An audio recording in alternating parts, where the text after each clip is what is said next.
Voilà, bandeko balandi ndenge na ebisaka bino toujours ke biso tozalaka bana misala na bino bisika botindaka biso yango tokendaka bien ke bariske komi belé na mboka oya biso na ebite soki il faut batu nyonso bakima Congo bakende ko batama soki wapi quel que soit bariske na ye lisusu po boyebi ke bozali kotungisanga mpona kotuna est-ce que Eugène Diomi Dongala azongaki prison na prison yango azongi ayoki malamu to ayoki malamu te abimaki na hôpital ndenge nini est-ce que basalaki ba examen est-ce que bapesaki ba soin mituna wana bozali kotuna yango biso pe toyaka kolukela bino ba réponse na munoko ya oyo akoti ko répondre bino na mutuna eza koyoka babobare ya nzela te falaki to ya koluka na source yango toye awa na résidence na ye koluka lisusu molongani waye oyo azali bongo mwasi na ye otokosolola na ye na munoko oyo alobaka malamu ezali français bongo tozo solola na ye. Bonjour madame. Bonjour les gens. Madame, nous sommes revenus encore une fois de plus. La fois passée, on était venu pour nous rassurer si Eugène Diomi Dongala était hospitalisé. Vous avez confirmé. Par après, nous avons appris qu'il a été encore ramené en prison. C'est vrai ou c'est faux? C'est malheureusement complètement vrai, mais ce qui n'est pas exact l'expression. Il n'a pas été tout simplement ramené en prison. Il y a eu la nuit du 28 décembre un commando constitué d'une dizaine de militaires armés qui ont fait violemment éruption la nuit aux urgences de la clinique Ngaliem alors que mon mari était sous perfusion. Ils ont évacué toutes les personnes qui étaient présentes aux urgences en ce moment, y compris des députés, des journalistes et des défenseurs des droits de l'homme. Et ils ont arraché la perfusion de mon mari. Mon mari n'était pas en état de marcher ou de bouger. D'ailleurs, il venait d'avoir des convulsions jusqu'avant.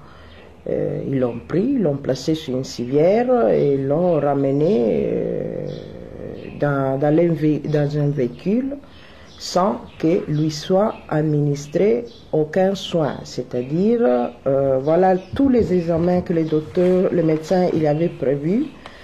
Il y a un scanner cervical, un scanner cérébral, une radiographie et toute une batterie d'examens biomédicaux.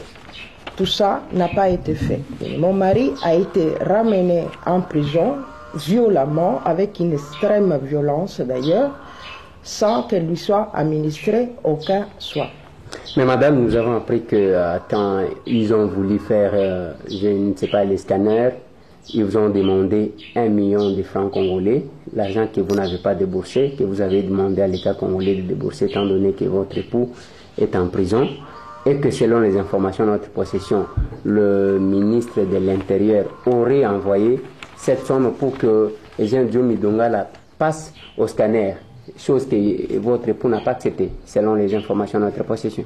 Alors, les matins du 28 décembre, je passe les matins très tôt aux urgences de la clinique pour voir l'état de mon mari parce qu'on ne nous permettait pas de rester comme garde-malade à côté de lui.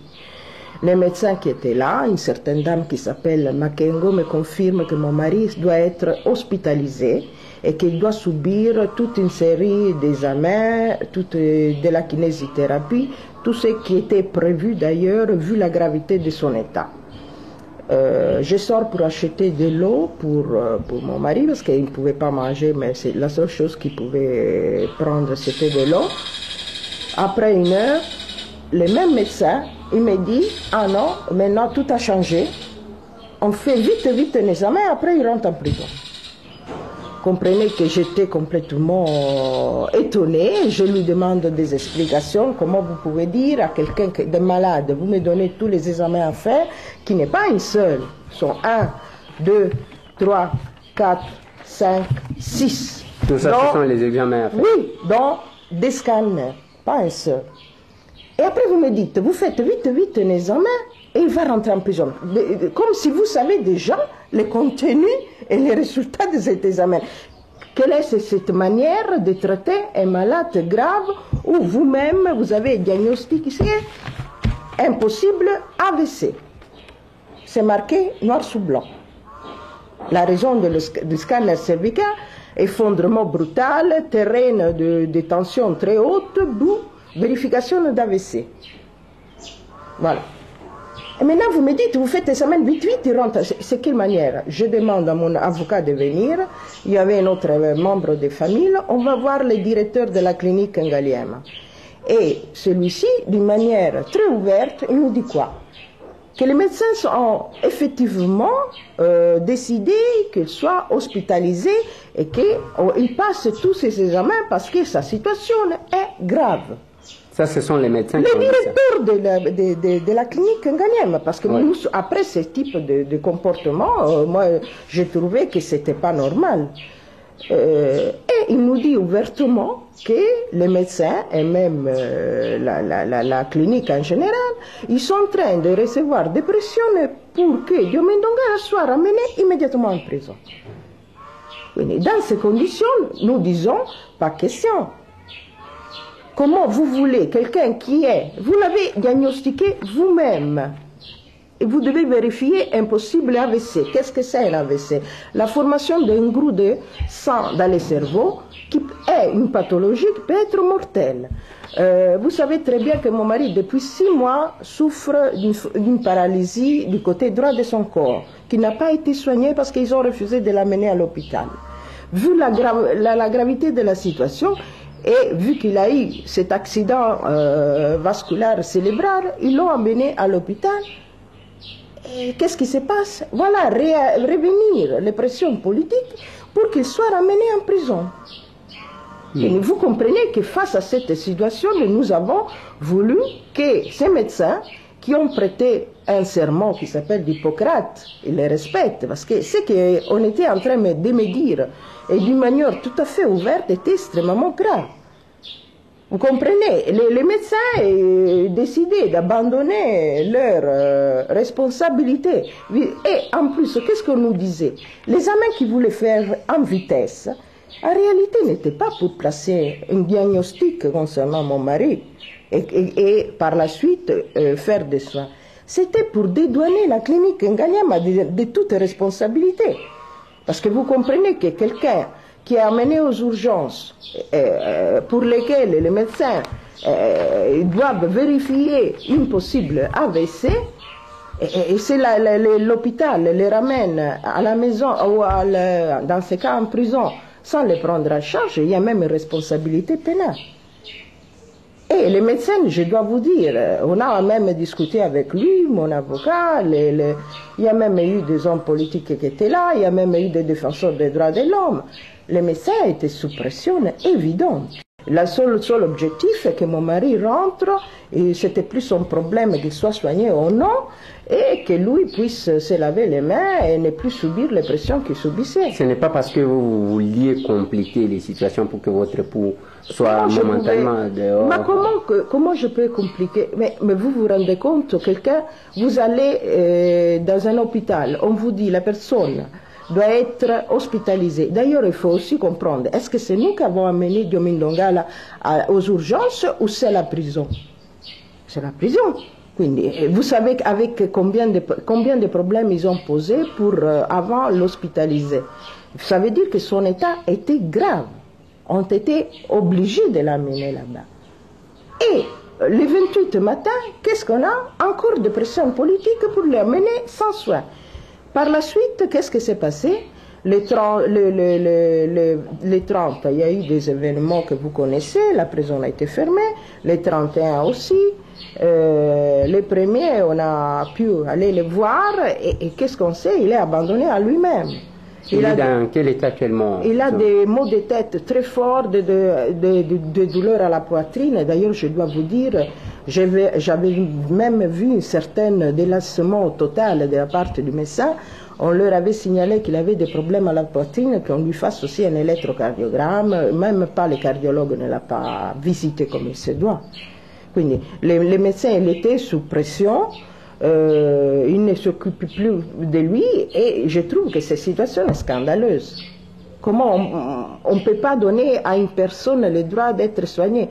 Je fais noter que mon mari n'est ni jugé ni condamné au moment où nous parlons. C'est à son 10e mois de détention préventive, alors que la Cour suprême a établi 3 ordonnances d'assignation en résidence que la justice congolaise ne veut pas appliquer. Et dans ce contexte-là, il est malade, il est hospitalisé par la prison elle-même. Ce n'est pas nous qui l'avons hospitalisé. C'est une décision des responsables de la prison. On diagnostique une possible AVC. On donne une batterie d'examens à faire, on nous dit « Ah non, non, on fait vite un examen et n'importe quel soit le résultat, il doit rentrer en prison. » Vous trouvez que c'est... Non, vous trouvez que ce discours est normal. Je crois qu'il n'est pas normal. Madame, Eugène Diom Idongala a fait combien de jours aux cliniques? Il n'a même pas fait un jour. Il a été hospitalisé aux urgences à 13h du 27 juin. Et le 28, il fait un jour pratiquement. Du 27 décembre. Le 27 décembre, le 28, il l'a ramené de force. En plus, avec... Et c'est à quelle heure qu'on l'a ramené? C'était tard le soir, vers 21h, 22h. Ouais. Et les jours que vous avez eu accès en prison pour voir votre époux, vous trouvez qu'on est en train de les traiter là en prison ou bien il est complètement abandonné à lui-même. Il a demandé qu'on appelle au moins l'infirmier parce qu'on le soulage, il a de fortes douleurs à la tête, il a des douleurs au dos, il a ces douleurs à la poitrine qui persistent. L'infirmière n'est même pas venue.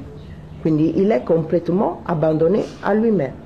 Sans aucun suivi médical, il y a une petite dispensaire là-bas, il y a des médecins, personne ne l'a vu. L'infirmière, au moins qui vienne pour lui donner quelques médicaments pour le soulager de ses maux de tête, de ses douleurs qu'il a, il n'est même pas passé. Au contraire, la nuit où on l'a ramené en prison, sa cellule a été perquisitionnée, ils ont encore une fois jeté tout par terre, et ils l'ont abandonné comme ça, alors que lui ne pouvait même pas bouger avec toute sa cellule bouleversée, en cherchant quoi, je ne sais pas. Madame, vous croyez que la vie de Eugène Diom Idongala est en danger? Ce n'est pas moi qui l'ai dit, c'est son médecin traitant, le docteur Michou, qui... il a bien parlé même avec les médecins de la clinique Ngaliem en leur soulignant la responsabilité qu'il assumait en refusant de prêter des soins à cause des pressions politiques qu'il était en train de subir. Ça, on l'a dit ouvertement. Ok. Et madame, avant, dernière question.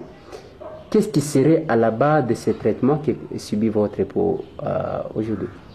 Franchement, je suis vraiment scandalisée pour ce qui se passe, parce que je ne sais pas me donner des explications. Je reviens, je vous redonne les faits.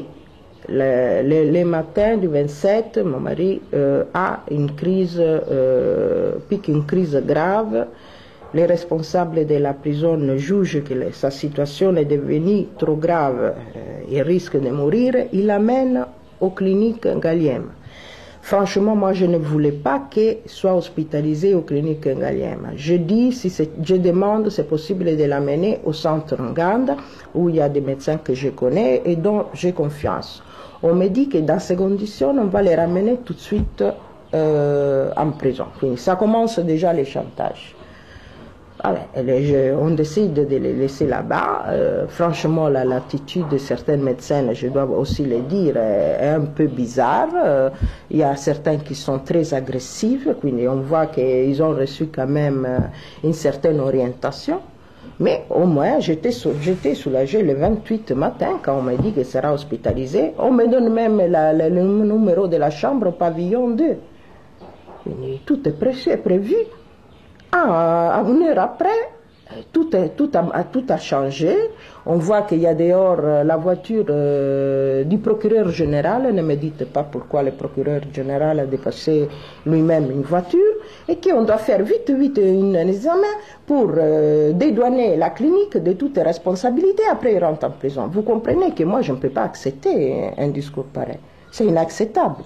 Comment vous faites vite un examen dont vous prétendez connaître déjà les résultats? Là aussi, c'est quelque chose de non professionnel de la part d'un médecin, faire ce type d'affirmation. et après vous les ramenez en prison sans l'avoir pris en charge. Mon mari n'a eu aucun diagnostic sérieux, il n'a pris aucun médicament. Les seuls examens qu'il a subis sont analyse des urines et glycémie, qui n'ont rien à voir avec les pathologies dont il souffre. Et sont des examens de routine qui servent pour vérifier les paramètres de base de quelqu'un qui est hospitalisé aux urgences.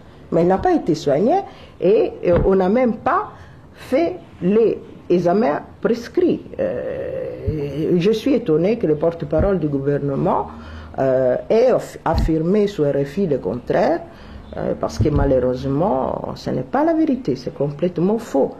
Pour quelle raison ils sont en train de mentir? Pour quelle raison cet acharnement? Je ne vois pas d'autres raisons que des raisons politiques. Et franchement, la famille est très inquiète parce que maintenant, sa vie est vraiment en danger. Voilà, madame, peut-être un petit message oui. Par rapport aux téléspectateurs qui vous suivent ou aux internautes qui vous suivent en ce moment. Oui, le seul message que nous pouvons maintenant demander est que l'opinion publique congolaise, que malheureusement on n'écoute jamais, se fasse entendre pour que on ne continue pas à mettre la vie de Diomi Ndongala en danger de cette manière. Moi, je ne comprends pas. Il y a le pasteur Coutinho qui a vécu la même chose. Il est en train de se faire soigner tranquillement au centre Nganda. Il y a M. Yagi Sitolo qui a passé une année au centre Nganda parce qu'il était malade. Diomi Ndongala tombe, pique une crise grave. Malgré leur hostilité à les transférer, la prison les transfère enfin, après 3 heures. Et voilà que on commence à terroriser les médecins, on commence à faire pression sur l'hôpital pour qu'ils soient renvoyés sans aucune forme de soins. Moi, je trouve que c'est inhumain. Vous savez, même la Convention de Genève qui réglemente les traitements des prisonniers de guerre prévoit que ceux qui sont malades doivent être soignés. Mon mari n'est pas un prisonnier de guerre. Mon mari est un homme politique qui est en train de subir un harcèlement politico-judiciaire depuis longtemps, mais il a droit à la vie. Merci madame. Je vous en prie. Voilà, bandeko balandina banzi bouti kolanda bongo, moi si agent Diomi Ndongala, toyi lisusu, quelle que soit la difficulté, parce que nangonga o biso tozali awa bauti ko informer biso ke bao bazali koluka biso baye lisusu koluka biso na chaîne et pas wapi tozali ko diffuser ba chaîne. To éviter ceux qui zapona nini mais to yakinde pona kozwa version na munoko ya mwasi ya Jean Diomi Ndongala bolandi ndenga alobi ke bazongisa na prison asala même pas un jour aya le 27 na 13h baye ko bimisa le 28 na butu 21h 22h azongi bongo na prison et que na prison azali kozwa sointe maloba oyo yaye auti koloba ezali ndengo wana parce que ezamusala bino bosenga kabiso tout sala. Pour ceux qui sont tous sali yango te na ko sala yango en tant que bana misala na bino nde bofuta kabiso bino nde bozwa biso botinda kabiso atako ba risque za ebele mais tozana bino merci botika la brancher parce que ma solution kopa